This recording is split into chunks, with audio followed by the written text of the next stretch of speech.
এখানে কচু শাক বসিয়ে দিয়েছি, কচু শাক হবে। কচু শাক কেটে ধুয়ে সিদ্ধ বসিয়ে দিয়েছি। এখানে চিংড়ি মাছটা কেটে ধুয়ে পরিষ্কার রেখেছি। চিংড়ি মাছ দিয়ে কচু শাক হবে। কচু সিদ্ধ হচ্ছে, এখন একটু লবণ দিয়ে দেবো।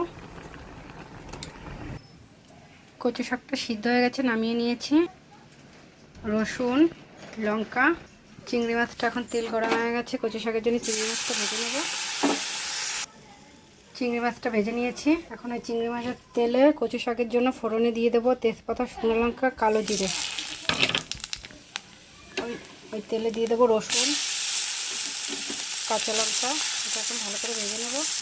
দুটো পেঁয়াজও দিয়েছি, পেঁয়াজটা রসুনটা ভালো করে কালো জিরেটা ভেজে নিয়েছি। এখন সিদ্ধ করা কচু শাকটা দিয়ে দেবো। লবণটা আমি সিদ্ধ করার সময় আগেই দিয়ে দিয়েছি। এখন হলুদ দিয়ে দেবো। এটা এখন ভালো করে নেড়ে নেব। কচু শাকটা প্রায় হয়ে গেছে, এখন চিংড়ি মাছগুলো দিয়ে দেবো।